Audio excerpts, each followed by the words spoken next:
dia com Jesus. Amém? Vamos ficar de pé, irmãos.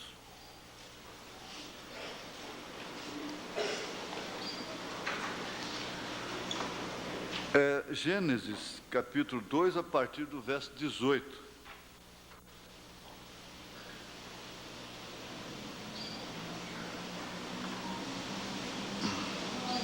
A partir do verso 18.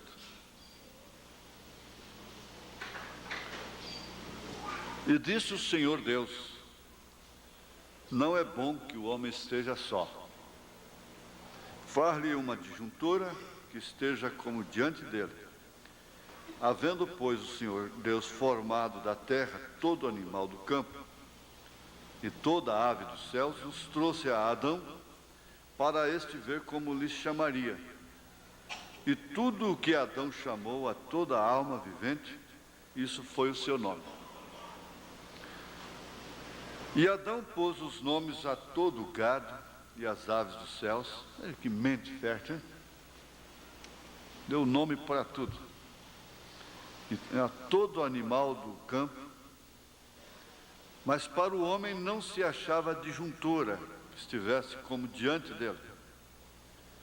Então o Senhor fez cair um sono pesado sobre Adão, e este adormeceu.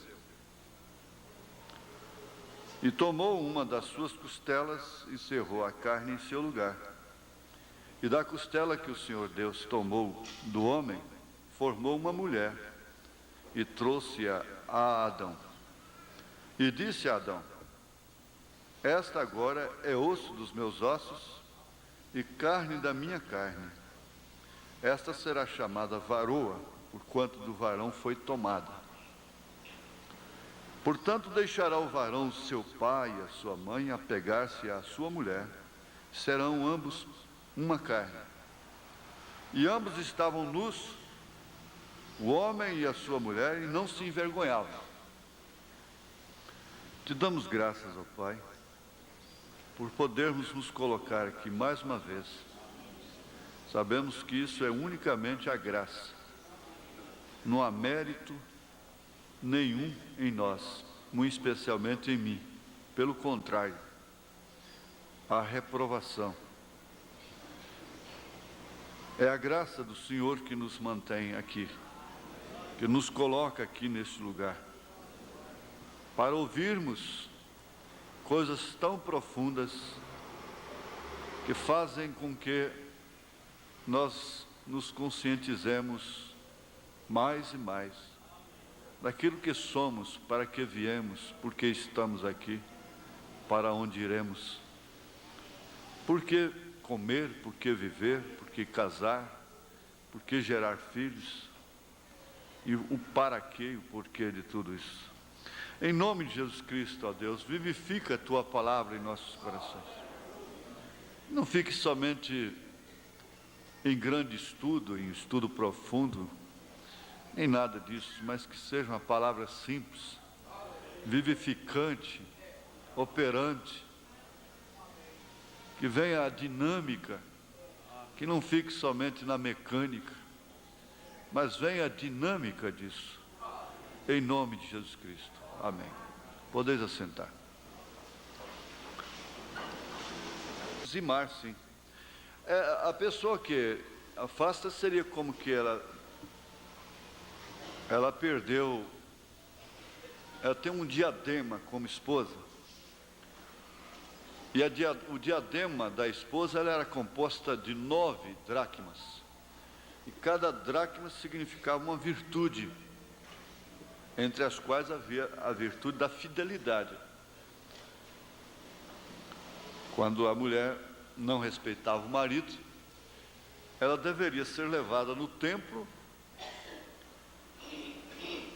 e então o sacerdote tirava do seu diadema a dracma da fidelidade.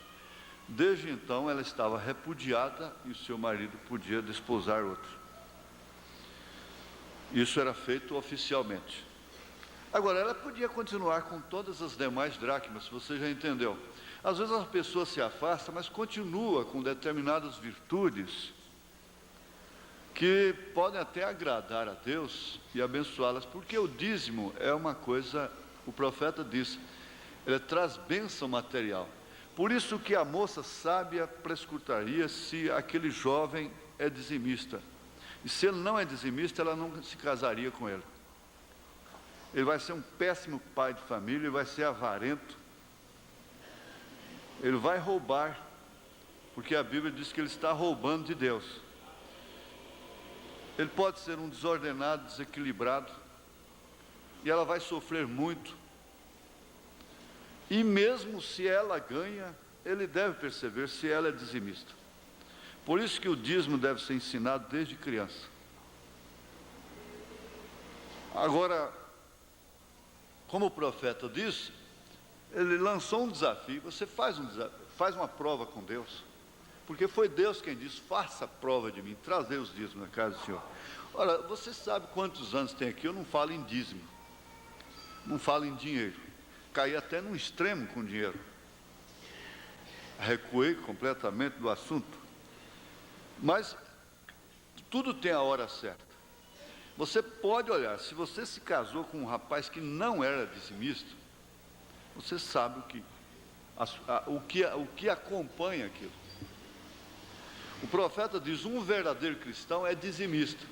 Ora, se ele não é dizimista, ele não é um verdadeiro cristão. Agora, ele pode se fazer dizimista para casar com a moça, mas ela tem como descobrir se ele era dizimista já. Olha, com toda discrição, respeito, até a igreja pode oferecer esses dados, porque tudo está no computador. Para um irmão servir como diácono, ele pode congregar, todo mundo pode congregar, tomar da ceia, mas para trabalhar, dedicar serviço à igreja, ele tem que ser dizimista, tem que passar lá pela administração e ver se ele é dizimista. Então, é um fundamento para formar coesão, porque agora nós já estamos lembrando do casamento compartilhado, que existe coesão. Então o marido não está dizimando com a mulher murmurando. Pelo contrário, ela o lembra: querido, tira primeiro do Senhor. Agora, não importa se o pastor veste um terno por dia, anda de avião, tem avião. Eu tenho um avião, vocês sabiam, né? É que eu fiz um pouso forçado lá na praça do avião e ficou lá, não dei quanto tirar. Não é? Isso não importa. Não importa, isso não é com você. Nessa semana mesmo eu estava instruindo gente de longe daqui pelo telefone. O irmão sinceramente telefonou e disse: sabe por quê, pastor? Porque a gente dá o dízimo, então o filho do pastor trabalha com ele, e o filho do pastor dá um cheque dele e fica com o dinheiro para o administrador depositar o cheque dele, então nós não queremos mais o pastor. Falei: que é isso? Mas como é que está tão infantil assim, com todo respeito? Está afogando na rasura, não pode não. Isso aí, se vocês acham que está errado, o que tem isso, né? Se você acha que está errado, então chama o pastor, faz uma reunião oficial com ele, comunica o fato para ele. Pronto, isso é responsabilidade dele, porque ele põe isso à disposição da administração, mas a administração dele, disso aí, biblicamente, não é de ninguém, é dele. Então vocês não precisam quebrar a cabeça com isso, né? Não é responsabilidade sua. Você tem para com Deus. Agora, se os filhos do Eli estavam comendo o melhor bife lá e desviando, quem quebrou o pescoço foi Eli, e a desgraça veio sobre ele, e seus filhos morreram. Foi de onde veio o Icabode, não é? Que a nora deu à luz na hora do juízo, e foi-se a glória de Israel. Lá, como povo, então, casava uma consequência coletiva, não é verdade? Mas essa aqui é você cuidando de você mesmo. Mas tudo isso tem a ver com o casamento. A pessoa pode, respondendo sua perguntinha, nesse papelzinho simples, pode perfeitamente dizimar.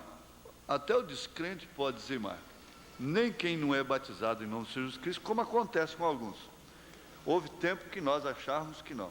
mas ninguém tem o direito de recuar disso, negar isso. Tanto que o pastor não tem direito de perdoar dízimo. Ele não tem, não é da alçada dele. Diz, irmão, esquece disso, coisa e tal. Ele não tem esse direito. Isso aí o profeta diz, você não pode tirar essa bênção do cristão. Ele foi perdoar o dízimo de uma viúva, dispensar, Deus repreendeu isso severamente. Disse, não tire a bênção da minha serva. Deus falou com ele. O mesmo Deus que falava com ele curando câncer, cego, falou para ele assim, não tire a bênção da minha serva. Aí ele parou, né? Ele queria parar também com a oferta, levantar a oferta. Deus veio e disse para ele, isso é um culto de louvor, é uma adoração, você não pode tirar isso. Agora, a igreja precisa ser conscientizada disso. Tudo isso culmina em coesão, porque, veja aqui, o casamento compartilhado, ele só vai manifestar, quer dizer, se concretizar com o tempo. Nós já observamos isso. E é um casamento equilibrado. Para ser um casamento equilibrado, a mulher precisa ser pessoa equilibrada, de um raciocínio equilibrado, e que equilibre também as suas tensões, não seja entregue ao histerismo. O equilíbrio é a vida do casal compartilhado. É o resultado de uma perpétua vitória das forças de coesão frente às forças de dissociação, segundo o que constataram grandes estudiosos do assunto, que vêm acompanhando o assunto por muitos e muitos séculos. Porque se tem um assunto mais importante a ser tratado aqui na dimensão humana, depois da salvação, é o casamento. Tanto é assim que o irmão Branham diz que a coisa melhor que Deus pode dar para um homem aqui, depois da salvação, é uma esposa, é a mulher. Então, o equilíbrio é que faz esse casamento compartilhado, que por sua vez é um resultado de uma perpétua vitória. Se é vitória, quer dizer, então está vencendo lutas, está tendo luta, está vencendo, porque é uma força de coesão. Frente às forças de dissociação, a dissociação nós estudamos domingo passado, começa da própria família, pai, mãe, e sentimentos e coisas, dissociando a coesão do casal. Muitas vezes é assim. E há muitas outras forças de dissociação que penetram. Nós vimos a televisão que faz, é uma força de dissociação do casamento. É uma escola do diabo dentro de casa. A televisão é uma escola de Satanás a domicílio. Não importa quanto bem ela leve, ela é uma árvore da ciência do bem e do mal, só que ela está produzindo muito mais mal do que bem. Ela conscientiza, e foi justamente o que a serpente fez com Eva, foi conscientizá-la, a mulher a tomar conhecimentos e conhecimentos e conhecimentos. O profeta disse, ao tomar conhecimento ela cai. Aquela mulher simples, humilde, que não tem muito conhecimento, cai na mão de um homem ponderado, idôneo, responsável, é a esposa mais ideal do mundo. Essa mulher que sabe demais, ela fica esperta. Por quê? Precisa, ela tem que sair, ela tem que viajar, ela tem que fazer isso, então se ela for uma bobinha, ela roda. Então ela tem que... Agora, aquela que é do lar não precisa disso, não é certo? Havia... profissão do lar, profissão do lar, profissão do lar, profissão do lar, profissão do lar, profissão do lar. Quase todos no cartório, tudo, ele já nem perguntava, do lar, do lar, do lar. Hoje, É difícil escrever. Ela se sente humilhada, dizer assim, do lar. É humilhação. Do lar. É uma humilhação. Bom, então, eu não posso ficar aqui nessa recapitulação, porque nós temos que seguir, né? Mas fica bem batido para aqueles que estão começando hoje. Nós vamos ver aqui, lembrar da cartinha, ó. Aquela cartinha lá de outro estado. As coisas depois que já... como é que é? Ser pastor não deve ser fácil, especialmente quando se é uma pessoa como você, em que as pessoas confiam cegamente, e a gente acaba se esquecendo que o pastor... Não, cadê? Não é assim não, é de cá.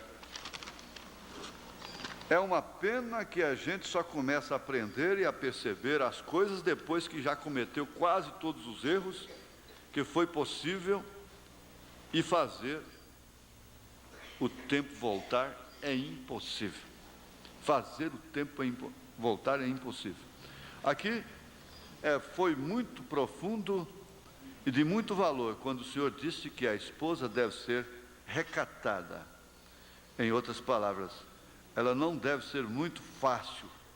Nunca trocou roupa e ficar disposta, nunca trocar roupa e ficar disposta perto, descomposta, perto do marido no dia a dia, bem entendido, ela entendeu perfeitamente, não é? Constantemente, bem explicado. Eu tive essa experiência, por isso eu tinha muito valor para meu esposo. Nesse sentido, éramos muito felizes. Meu irmão morou 1 ano comigo, casou porque viu a nossa felicidade. Mamãe nunca trocou de roupa perto dos filhos. Eu nunca troquei de roupa perto do esposo e filhos até o dia de hoje. Perto de amigos, menos ainda. Você acha que ficar de biquíni na vista de filhos não tem nada. Mas isso causa uma impressão que... isso é analisado, constatado, não é só religiosamente, é cientificamente constatado. Se todos entendessem isso, é a chave. O Senhor tem falado tudo o que é necessário nesse sentido. Creio que vai ser uma bênção para todos. O Senhor Jesus é bom demais para não nos desamparar. Ele não é bom demais, não nos desampara. Se não for certo o que escrevi, o Senhor pode me corrigir. Então está corrigido, irmão. Deus abençoe. Amém. Glória a Deus. Aqui, então, vamos continuar. Essa coesão depende de detalhes. Começando do detalhe do equilíbrio emocional. Uma mulher sem equilíbrio emocional transtorna todo o lar. Transfere aquilo para suas filhas. Se a mãe é desequilibrada emocionalmente, quase sempre as filhas vão ser do mesmo jeito. Não tenha dúvida. Não tanto o pai, porque o pai ele não está muito relacionado com as filhas. E ele está mais fora de casa. Mas a mãe é sem dúvida a forma, por isso a Bíblia diz que a mulher sábia edifica a casa. A tola a derruba com suas próprias mãos. Porque ela divide essa força de coesão através de seus sentimentos, colocando filhos entre o marido e si. E já aprendemos que os filhos não devem ficar entre. Ela deve ser disjuntora dele toda a vida. Os filhos ficarem depois dele, à esquerda dela, à direita dele, como queira, não é? Mas nunca entre. O que entre forma cunha, e a cunha separa. Vocês entendem? O amor aos filhos o amor correto aos filhos não separa marido e mulher. O amor correto. A irmã Brana estava com aquele amor filho pela Rebeca, e ela então estava separada do marido. Ela estava dividida com o marido, sendo ele um profeta. Ele disse: pessoas viajam milhas e milhas, milhares de milhas para pegar uma palavra comigo, e você que dorme comigo, come comigo, que tem o meu nome, não pode agora estar comigo? E foi uma luta terrível para sair, ela tirar a Rebeca de entre si e o marido. Quando ela tirou e ficou com o marido, aí a coisa foi diferente. Então, vocês entendem que a coesão é isso, força de coesão. Ela estar nele. Nós vimos lá atrás que é a subjetividade, a mulher interna. Pedro disse, o homem encoberto no coração. Então a distância não separa um casal. Distância não separa um casal que se ama. Distância não. E não há ninguém que separe. Paulo disse que nada nos separa do amor de Cristo. Agora, o amor de Cristo não é uma coisa que esteja completamente isenta, isolada, indiferente ao nosso convívio, às nossas responsabilidades aqui na terra. O amor de Cristo se manifesta exatamente quando nós amamos corretamente uns aos outros. Não adianta você estar dizendo, eu sou apaixonado por Jesus, e odiando seu irmão. Não tem jeito. Então, não forma coesão. Você tem que entender que casamento é isso, é uma coesão de força. E aqui, Deus disse, não é bom que o homem esteja só. O homem só vira alvo. Principalmente, como eu disse outro dia, principalmente se aquele rapaz, se aquele homem, mesmo casado, é um homem público. Dificilmente ele não é agredido, atordoado. Não é bom que o homem esteja só. Foi Deus quem disse. Aí depois, então, veja, o que aconteceu lá no princípio. Jesus disse, no princípio não era assim como está sendo agora. Vocês têm que entender isso. Então o Senhor Deus fez cair um sono pesado sobre Adão. Isso aqui, olha, isso aqui faz lembrar exatamente o que o irmão Brano diz aqui na mensagem, estatura do varão perfeito. Irmão Brana, é o parágrafo 15, o final aí, e entra no 16, 17, 18, 19. Veja. Irmão Brana, pensa você que devo casar-me com certa jovenzinha? Lhe disse, irmão Brana disse, perguntando para ele, quanto pensas dela? Ele respondeu, irmão Brana, a amo tanto. Disse-lhe então, pois se não podes viver sem ela, então casa-te. Porém, se te é possível viver só, pois então não te cases. Porém, se vais morrer sem ela, pois te é mais conveniente casar-te. O que estava procurando dizer-lhe é isto, se tu a amas tanto, agora antes do matrimônio, tudo está bem, mas depois que se casam, então vêm as provas, as lutas, que são as forças de dissolução. Dissolução, como é que é o termo? Dissociação. O que termina em dissolução do casamento, não é? Contra a força de coesão. Porque você tem que entender que não é esse amor pré-casamento que vai fixar o seu casamento durante o tempo quando vem as lutas, não é? É claro que você tem que estar até desmaiado. Adão ficou fora de si.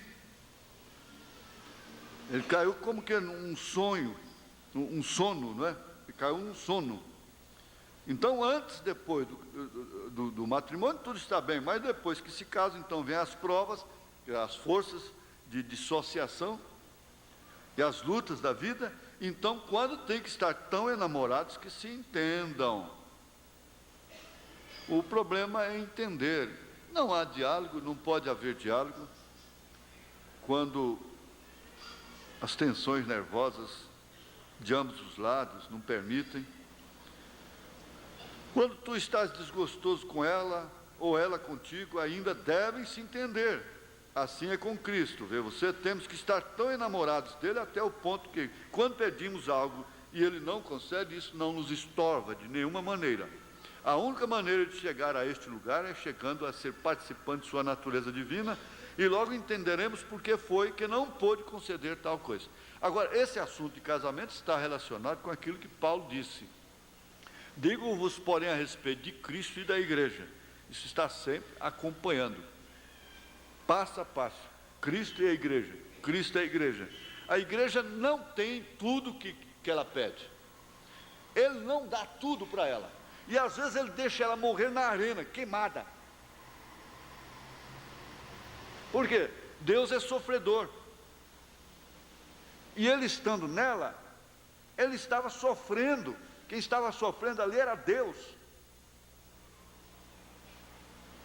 Agora, Paulo disse que foi lá no engano, ele responsabilizou a mulher, a Eva, em 1 Timóteo, capítulo 2, a partir do verso 9, sendo enganada. O que aconteceu lá no Éden, está acontecendo agora, a igreja está sendo enganada, foi enganada novamente. E ao acontecer isso, o que acontece? É a morte da semente original, é a morte do Abel. Eu já estou pregando, e assim nós não vamos chegar, não vamos continuar. Espera aí. Tem mais um assunto aqui sobre casamento e divórcio, mas nós vamos deixar. Aqui na mensagem, escolhendo uma noiva, parágrafo 20, falando de Rebeca, veja, Rebeca foi a resposta perfeita à oração do criado de Abraão. Rebeca foi a resposta perfeita da oração. Quando isso acontece, você vai ver que coesão vai existir, como houve entre Rebeca e Isaac. Agora, vamos prosseguir. Coesão de o quê? As forças de coesão podem ser internas e externas. Isso quer dizer, subjetiva, dentro, objetiva, fora, externa, não é? Forças de coesão interna. Olha, não é primeiro. Nós vamos ter 6 itens, mas não tem primeiro, segundo lugar, terceiro e terceiro lugar. São 6 formando itens indispensáveis para um casamento duradouro. Esse casamento é aquele que até que a morte nos separe. Você lembra que o casamento neurótico também pode ir até o fim. O casamento neurótico, ele pode durar. Então, o casamento normal e o casamento neurótico, que nasce já com traumas, mentiras, falcatruas, interesses e coisas assim. Já nasce um casamento neurótico e com problemas psíquicos. Por quê? Olha, a mentira altera todo o metabolismo da pessoa. Tanto que lá nos Estados Unidos eles estão aperfeiçoando cada vez mais o sistema de detenção de mentira, o detector de mentira.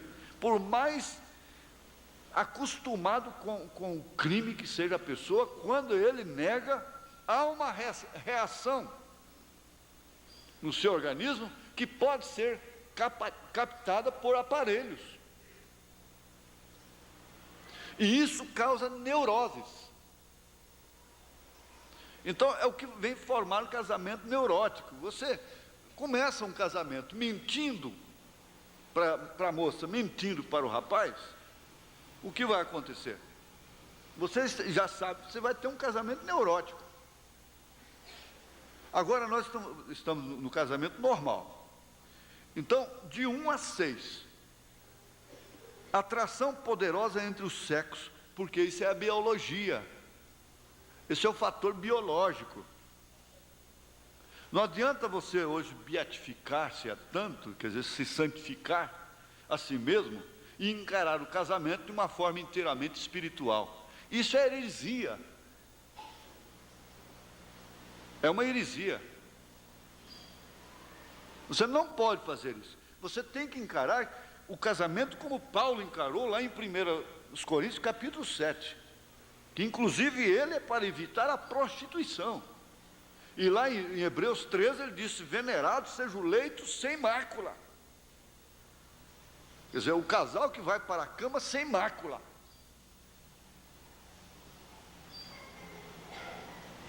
É isso que tem que ser encarado. Gente, se nós temos irmãos, irmãs, que têm dificuldades nesse sentido, olha, faz o seguinte: você simplesmente se põe de acordo com isso. Olha, eu concordo, eu aceito, isso é a verdade no meu coração. Agora, Senhor, tenha misericórdia de mim, só isso. É o que eu peço para Ele. Tenha misericórdia de mim. Agora, mudar isso aqui eu não mudo, não. Você não pode se santificar e cristianizar, espiritualizar, melhor dizendo, o casamento, espiritualizar o casamento, de forma que você possa casar e viver sem pensar nessa parte. Então, se isso é indispensável, tem que haver uma atração entre sexos. Tem que existir. Porque Paulo disse que é exatamente isso aí que vai evitar da pessoa cair na incontinência. Você precisa ler a Bíblia como ela é. A Bíblia, ela é escrita para quem... Olha, lá em cima ninguém vai ter Bíblia. O profeta orou na mensagem O Fundo Clama o Fundo, aquele filme. Ele disse, quando como é que fala? A fumaça for dissipada, a Bíblia for fechada. Lá eu não preciso de Bíblia. Nós não vamos levar a Bíblia para os céus. A Bíblia é para essa dimensão. E ela cuida do homem, da mulher, na dimensão humana, em suas circunstâncias humanas. É um ato correto, diz o profeta, você ter sua esposa e fazer sexo com ela. Você ter outra mulher, diz ele, na mensagem Torre de Babel, parágrafo 15. É a mesma coisa, não faz diferença, muito pouca, só que significa morte. A diferença é só essa, significa morte, para aquela mulher, para aquele homem. Então,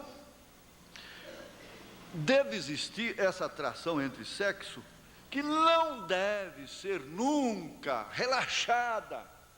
Foi Paulo quem disse isso, minha irmã, meu irmão. Então existem extremos. A mulher mundana se extravasa em orientações exageradas de apresentação para conquistar o marido, para manter o marido no seu mundo. Então se pinta e tem que fazer tanta ginástica e tanta coisa para... Não é isso. Agora, manter-se aciada, equilibrada, virtudes pessoais, de confiança. Você é uma mulher de virtude, de confiança, não tem por que temer, minha irmã. Fique quieta, descansa nas suas virtudes. Isso é Deus, isso é Deus, isso é a verdade. Não tem por que você temer, você sair por aí batendo com a cabeça nos postes. O profeta diz assim: se você é sincero, honesto em seu coração, Deus está obrigado para com você. Não é certo? Então, os puritanos, vamos dizer, caem no extremo de isolar esse fator. Agora, esse é um fator biológico, e ele vai causar reflexos psicológicos também, tensões mentais. Isso é indubitável, sem dúvida alguma causa. Por isso Paulo chamou isso de incontinência, em 1 Coríntios capítulo 7. Então, pastor, o que seria isso? O que seria é isso: você tem que ter uma atração por ela. Ela tem que ter uma atração por você. Esse é o fator biológico. Não, eles dizem em termo popular, ela não faz o meu tipo. Ele não faz o meu tipo. Ora, conversar com uma moça, conversar com um rapaz, e ali tomar um sorvete com ele, comer um churrasquinho, comer uma pizza, Isso não quer dizer que está namorando, que está comprometido. Agora, se isso vai enrolando o tempo, e faz uma amizade, assim, insinuar namoro e coisa e tal, então aí já tem alguma coisa errada, não resta dúvida. Mas, espera aí, dentro de pouco tempo, você sabe perfeitamente, porque toda mulher é bonita à primeira vista. É igual carro. Você olha um carro assim, você se espanta. Aí depois você vai olhando direitinho, você passa ou compra aquele carro, você vai ver logo que ele não é o que a vista mostrou. Então a mulher é assim, à primeira vista ela é bonita. E é onde você cai na incontinência, às vezes até de cobiçado. Mas o profeta é que falou isso. Ele disse, mas se você olhar ela bem, ela tem um nariz chato, ela tem uma orelha grande, ela é feia. Não, eu não quero dizer que a mulher que tem nariz chato é feia. Espera aí. Não é isso, não. Quer dizer, ela tem coisas que não te agradam. Não é verdade? Agora, ponderando isso, porque eles põem essas bonecas em vitrines de venda, balcões, elas são preparadas dessa forma. Ao serem vistas à primeira vista, é uma fantasia, mas tira aquela maquiagem, aquela pintura, aquela coisa, vira uma bruxinha velha. A verdade é essa. Agora, minhas irmãs não. Nossas irmãs são o que são. São o que são. Isso é que é o importante. Você pode vê-las com remela nos olhos, não é verdade? Aleluia. Mas pense bem nisso. Foi Paulo ensinou isso, a Bíblia ensina isso. O profeta mostrou isso claramente. Então não vai esquecer que existe um fator muito importante, que é a biologia, é um fator biológico, é essa composição que forma a personalidade, a vida encarnada em um ser, e que deve ser estudada não somente fisicamente, mas psiquicamente e coisa e tal. Então entra esse fator que é o amor. Aí vem o amor, porque a atração também existe. A atração existe. O profeta diz: você beija uma mulher na boca, você comete adultério. Se você beija na mão dela, você não comete adultério, porque não tem glândulas. Diz, bom, é o primeiro gole da cachaça, bom, isso é problema dela, problema dele. Mas que lá existe glândulas, para isso não existe. Está aqui na união invisível da noiva. Está aqui. Eu não posso ir. Então, existe essa atração, ele vai sofrer reações com qualquer mulher. Isso tem que ser estudado à luz da palavra. No auditório misto, a gente tem que ficar um pouquinho, né, em limites. Mas vamos para o 2, não é segundo, amor. Tudo forma uma condição prioritária para o casamento normal, bem entendido, casamento compartilhado. Então não dispensa a fisionomia dela, fisionomia dele. Tem um irmão aqui que ele dizia assim, que quando eles estavam lá nas matas, sei lá quando foi isso, eles tinham que matar macaco para comer. Disse que só tirava a fisionomia dele. Fisionomia quer dizer a cara dele, né? Tirava a fisionomia, então comia o corpo do macaco. Quer dizer, tirava a cara dele, usava esse termo. A gente tira a fisionomia dele, pastor, e come, faz a panqueca, né? Isso lá no Pará é muito comum nas matas do Pará fazer isso. A panqueca de macaco, você já pensou? Mas tem que tirar a fisionomia dele. Às vezes você quer tirar a fisionomia dela fora, fica meio difícil, porque você vai acordar, ela está lá. Chega na mesa, ela está lá. Chega ali, ela está lá, é só você cortar, pum, tirar a fisionomia dela, aí não dá, não é certo? Então, amor. Amor não, é coisa que não se prega, não existe pregação de amor, existe prática.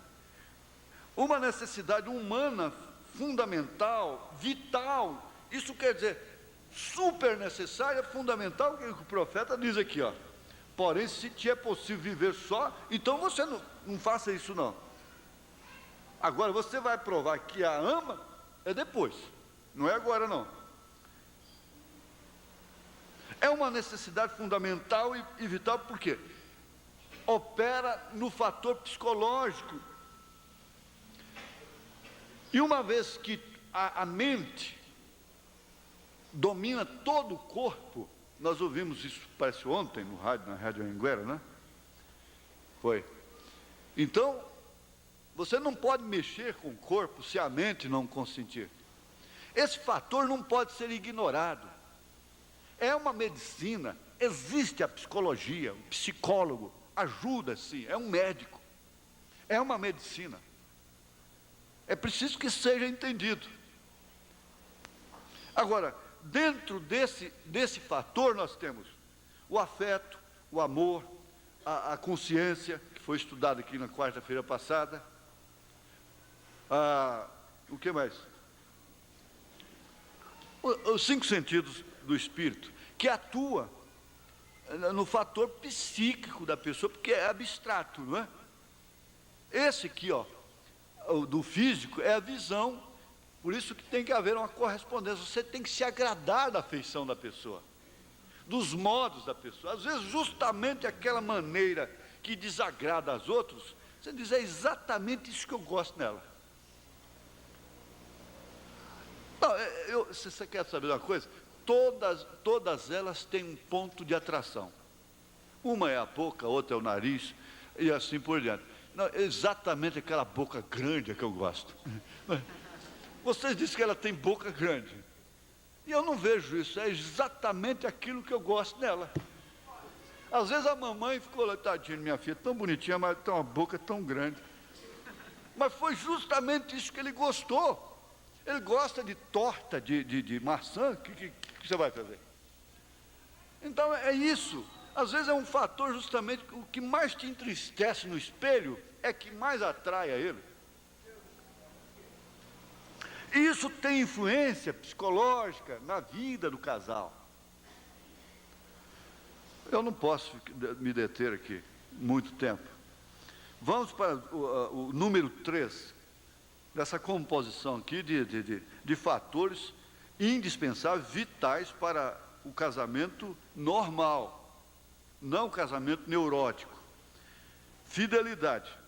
Ora, Jesus disse, aquele que é fiel no mínimo, é fiel no máximo. Que tal? Às vezes, pode acontecer de um rapaz estar namorando uma moça e acontecer ao mesmo tempo uma outra lhe chamar a atenção e superar aquela expectativa que ele tinha para com a primeira. Então ele a procuraria como um cidadão, como um cristão, e diria, se é que foi conversado em namoro, disse, olha, irmã, nós vamos parar por aqui, é bom, não é? Então parou e pronto.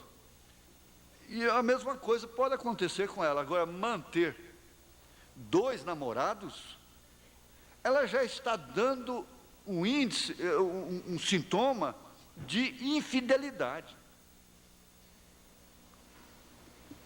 Ela pode levar um pouco de tempo para decidir até, porque acontece de uma moça ser procurada por 2, 3, 4 rapazes ao mesmo tempo. E ela tem que orar e ficar até perturbada, e perder sono, e emagrecer, para ter que escolher. Uns tanto, outros nada. O que vai fazer? Não é tanto pela sua beleza, às vezes é pela sua virtude e coisa.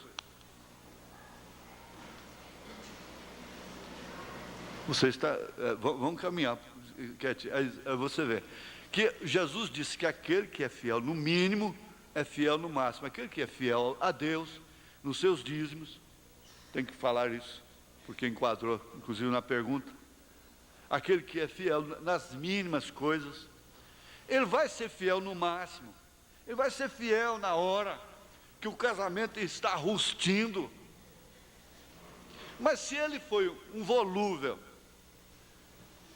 antes, no mínimo, quando ele não tinha, é o caso do empregado. O empregado não cresce, ele não prospera numa empresa, que ele não demonstre interesse nas mínimas coisas pelo seu patrão. Tudo que vai fazer tem que ser mandado, trabalha olhando no relógio, e as coisas ficam sujas.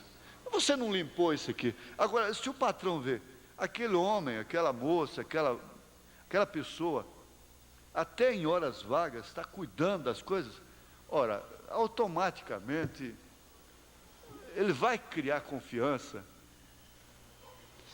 nas mínimas coisas, os mínimos detalhes, é que vão fazer de você uma grande esposa, um grande marido, um funcionário importante na firma.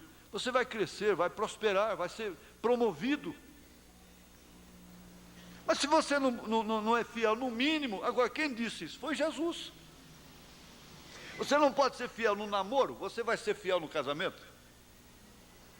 Minha filha, você acha que aquele rapaz não pode ser fiel no namoro? O que você quer mais com ele? Você já sabe que você vai ter um marido infiel. Ele já se identificou. Para começar, ele já é infiel com Deus. Sendo infiel com Deus, ele vai ser infiel com a mulher. Ela é infiel com Deus. É infiel na maneira que se veste. Porque Paulo disse, como é que Paulo disse? O termo mesmo que Paulo usou, honestamente, trajes honesto, foi isso?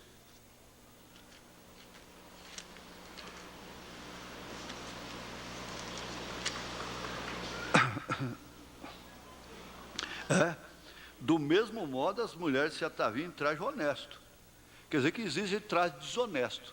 Desonestidade é infidelidade. Infidelidade é desonestidade. Então, desonesta não é só aquela que trai fisicamente lá. A maneira de se vestir é honesta, é desonesta. É fiel, é infiel. O que você quer mais? Então, esse fator, ele é imprescindível, fidelidade. A fidelidade não deve ser cobrada. É um fator, veja só, você tem que estar cobrando fidelidade de uma mulher, fidelidade do seu marido, cobrando dele aquilo, cobrando dela. Não existe coisa pior do que ser cobrado. Toda pessoa que é cobrada, a tendência dela é fugir do credor, é evitar o credor. Por fim, você vai sendo evitada. Por quê? O homem que trai, quer dizer, que é infiel, ele vai perdendo a comunicação interna. Foi o que aconteceu com Adão e Deus lá e Eva. Então, eles fugiram, recuaram, porque a consciência condena. Ele vê que ela não merece aquilo, então ele começa a fugir, como Abraão fugiu, se escondeu. Ele procura também se esconder. E quando ela dá de cima cobrando, ela vai empurrando ele para fora. Está dizendo, vai embora, vai embora, vai embora. Ela sabe que casamento e divórcio não permite ela repudiar, mas está repudiando. Eu não sou culpado de você ter nascido mulher. Há muita diferença biblicamente. Muita. A mulher, está aqui, ó, se você quiser anotar, você vai anotar, eu não vou ler não. Anota aí. As mocinhas podem anotar também. Começa aí pelo parágrafo 190 de casamento e divórcio. Parágrafo 190. Parágrafo 188. Põe antes. 188. 190. 201. Agora isso aqui vem do pilar de fogo. Isso não veio de seminário, pilar de fogo dos céus. Lá no Quênia Sabino. Se você crê no profeta, você crê nisso. 201, 208, 211, casamento e divórcio, né? 213, eu vou repetir, 188, 190, 201, 208, 211, 213. Aí os rapazes também deveriam anotar.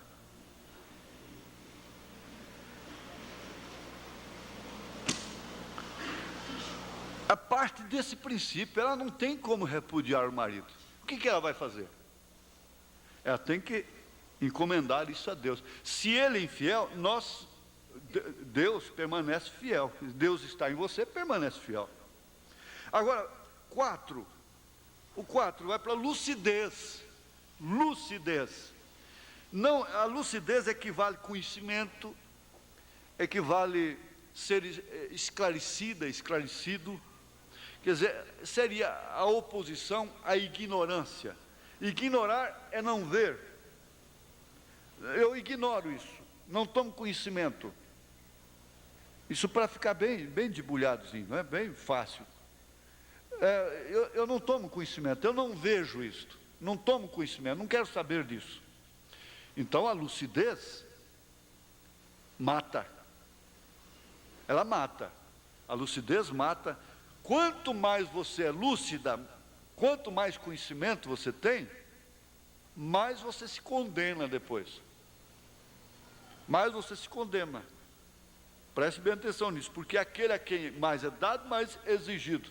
Agora, a lucidez de ver o mal de longe te faz o quê? A lucidez faz do homem, faz da mulher uma atalaia. Uma atalaia. Ela é a atalaia do lar. Ela é a atalaia do casamento. Ela é pequena, mas a verdade é muro, é grande. O atalaia ficava em cima do muro. Ele é pequeno, mas ele é um atalaia. Ele vê de longe o inimigo chegando. Então a mulher percebe quando as coisas estão vindo de lá. Eles dizem assim: quando você vem com o fubá, eu já estou com o angu pronto há muito tempo. Quer dizer, é a pessoa que pode ver as coisas em tempo de evitá-las. O atalaia vê de longe e adverte. Toca a trombeta para o seu povo. Então você percebe, olha, está vindo aí uma onda assim. Você foge disto. A mulher sabe quando as coisas estão rodeando para... Aqui Eva não se sabe quanto tempo ela manteve companheirismo com a serpente. Não se sabe quanto tempo. Ora, não havia mal nenhum. Que mal há? Que mal há? Uma mulher como a Xuxa beijando na boca de um cachorro em frente de uma tela. E o cachorro lambendo a boca dela. Que mal há? Que mal há nessa Madonna deitar-se com um cachorro? Esse é o estado do mundo. A Eva, naturalmente, teve companheirismo. Ela não andou com a corrente no pescoço da serpente, para lá e para cá, e pôs casaquinho nela. Como o profeta disse que elas estão pondo nos cachorros. E casaquinho, e perfumou a serpente e coisa e tal. Mas não se sabe quanto tempo ela namorou com essa serpente. Isso quer dizer, andou com ela, fora de seu marido. Sem nenhuma maldade, sem nenhuma lucidez sobre o assunto. Ela queria, de todas as formas, aprender mais. Ela era viva, ela queria ser viva, esperta. Aquela lucidez trouxe as sirenes nas ambulâncias, os hospitais para pestilento, crimes, roubos, tudo que você ouve de mal, mortes, cemitérios, foi tudo por causa daquele namoro. Tudo por causa da lucidez que ela alcançou. Agora, o irmão Brana fala do conhecimento, da lucidez de Deus. Tiago fala da sabedoria, diz: se você tem falta de sabedoria, peça a Deus, Ele te dá a lucidez, Ele te dá a sabedoria, Ele te levará a ver as coisas de uma forma diferente, e ver quando o mal aponta lá, seja através de quem quer que seja, e você então pode evitá-lo. Essa lucidez no lar, ela é indispensável. Ela é o conhecimento sem o qual o lar é derrotado. Parece que foi Oséias que falou, não? Deus falando através dele: o meu povo, Miqueias, foi destruído por falta de conhecimento, por falta de lucidez. O número 5 seria a sinceridade. A sinceridade. Ora, a pessoa sincera, ela não tem como ser fingida. Paulo fala do amor não fingido. Começa por aí. Você sabe que, ao descobrir fingimento na pessoa, se você tem um princípio de sinceridade, você não se sente mais bem com aquela pessoa. A falta de sinceridade vai afastando, vai quebrando. Agora, a sinceridade, ela é uma qualidade indispensável, porque não existe caráter sem sinceridade, não existe caráter sem fidelidade, uma vez que o caráter não é um dom dado por Deus. O caráter é uma vitória. Ora, o que é que faz o caráter? É você vencer exatamente as fases que te levam a agir com insinceridade, com falta de sinceridade. Você não estava sendo sincera com ele. Você não estava sendo sincero com ele. A sinceridade não tem como dar as mãos para a mentira. Aí onde vai desencadeando uma série de consequências que o eleito vai enfrentar aqui nessa carne. Você tem que entender isto.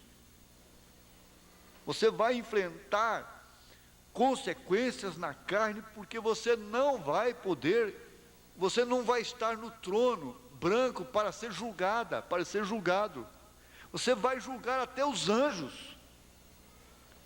Então, tudo o que aconteceu, tudo o que acontece, que vem contrariar realmente o caráter cristão, você vai ter que enfrentar e vencer aquilo aqui, porque isso forma caráter. A sinceridade é um reflexo direto, claro, do caráter.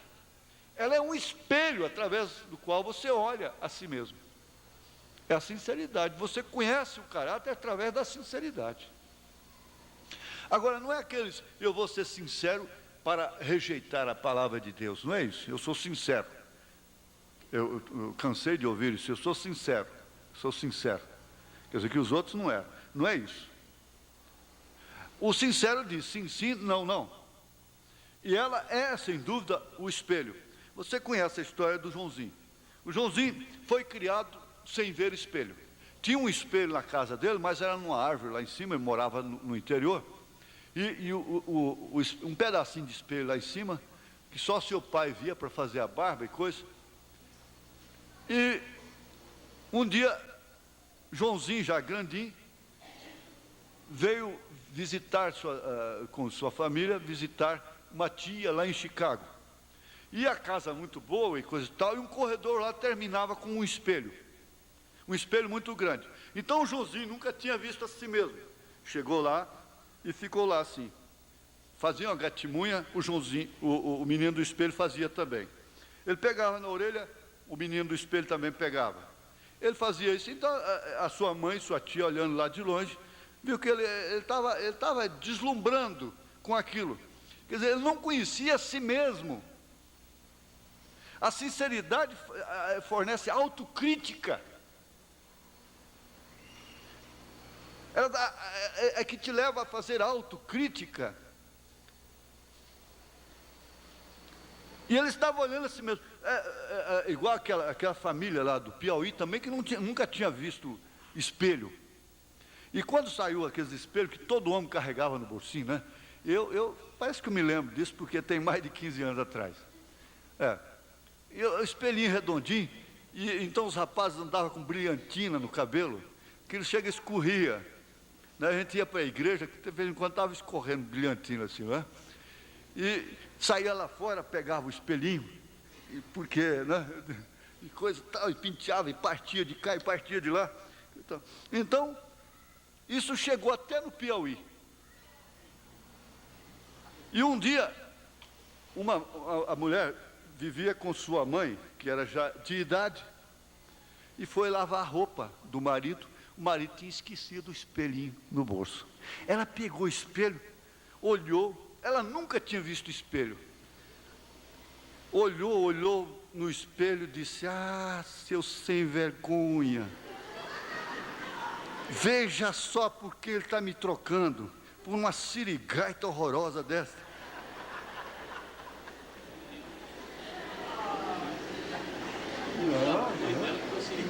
Não, trocando por uma sirigaita horrorosa dessa. Olha o cabelo dela, que coisa mais horrível. E aquele sem vergonha me trocando por uma coisa dessa.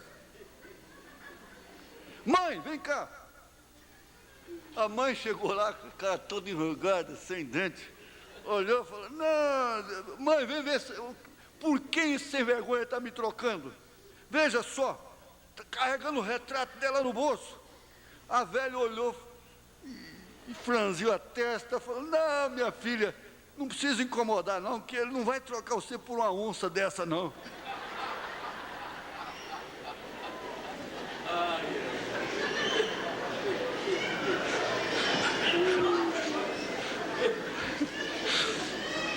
Nunca tinha visto espelho, nunca tinha olhado a si mesmo. Há pessoas que nunca olham a si próprias. É um sentimentalismo que ofusca.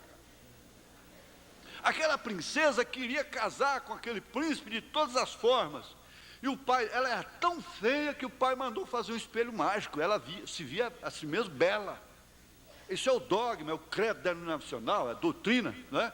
Eles estão fazendo esse espelho mágico para a igreja se ver a si mesma bonita. E no dia do aniversário dela, encostou uma carruagem lá do príncipe, cavalos brancos, fogosos. Ela disse: agora ele está para mim. Porque quando vira a cabeça para um lado de um homem, ele não pode dar uma olhadinha natural para o lado dela. Uma ilusão de ótica terrível. Ah, ele está olhando para mim, está vendo? Ele está olhando para mim. Ele vai casar comigo. Então chegou o presente do príncipe lá. Ela correu para o quarto especial dela. Só eu que vou ver. Quando ela abriu, era um espelho real, verdadeiro. Que ela olhou sua cara no chão. O que ele mandou para mim? Prá, no chão, quebrou o espelho.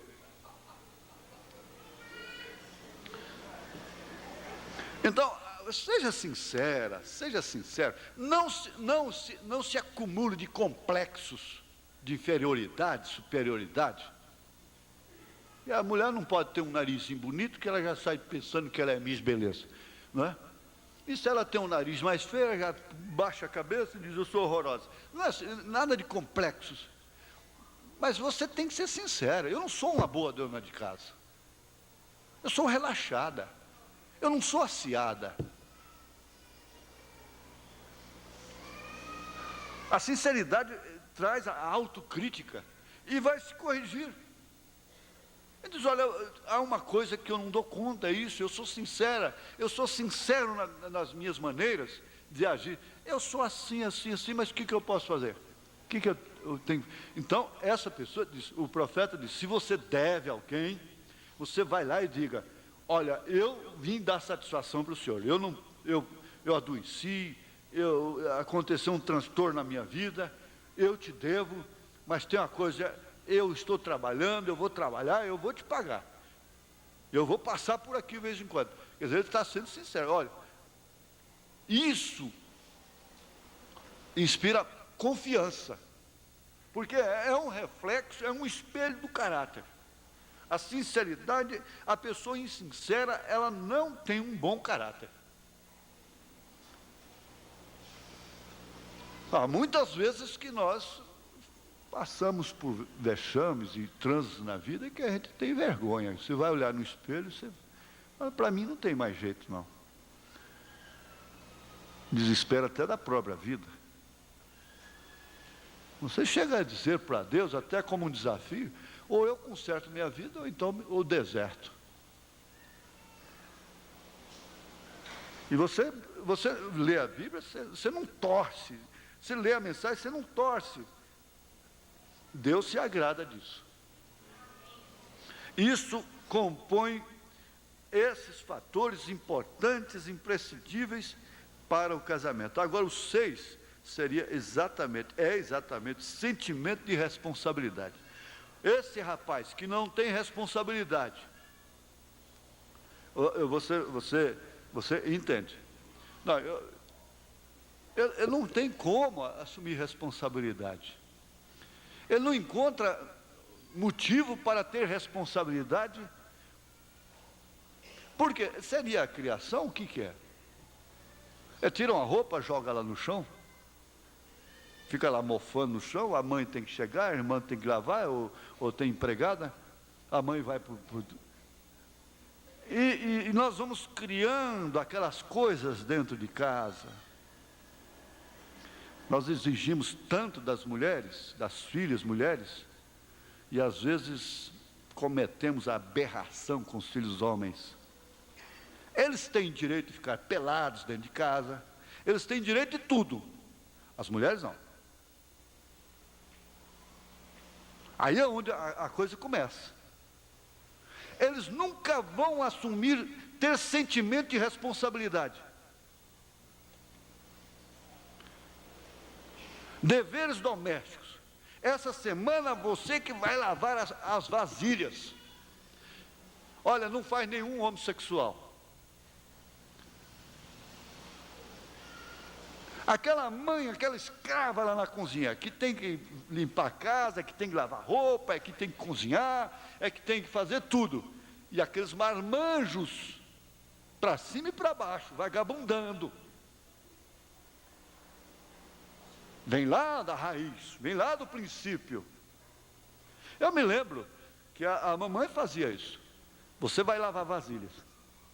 Eu me lembro que ela dizia, você tem que encher as vasilhas com água, porque não era só abrir a torneirinha e deixar lá aberta, não era só ligar a luz, porque nunca tinha, era acender a lamparina, não é? É acender o fogo, buscar lenha molhada para acender fogo, ou guarda a lenha antes de molhar? Você que vai acender o fogo.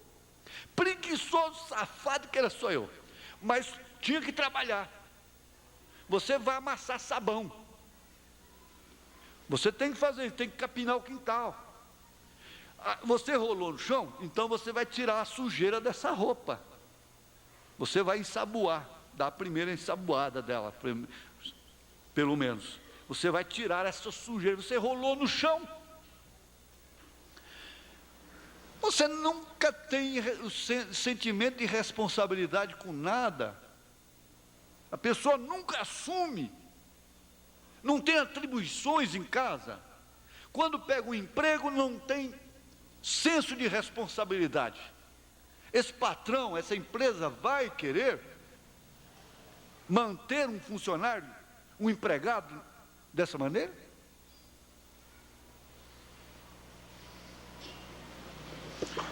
Olha, minha filha, casar com um homem que não tem sentimento de responsabilidade é a pior desgraça que existe no mundo.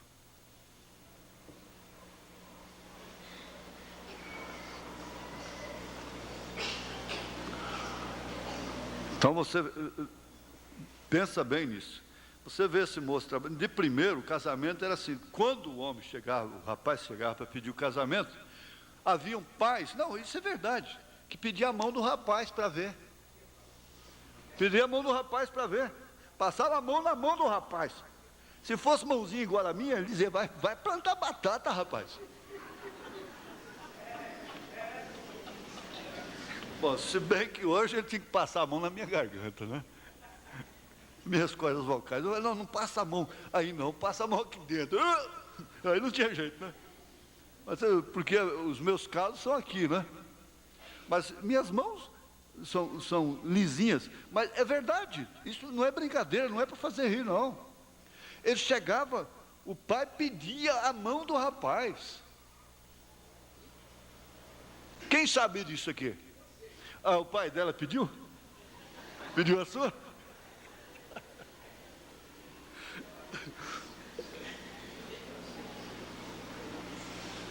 Você tem facilidade de perceber se aquela moça tem sentimento de responsabilidade? Você chegou em casa, você não tem que ir na cozinha dela, mas de cá você vê os trem, como diz o goiano mineiro, tudo dentro da pia por lavar, mosquito ajuntando.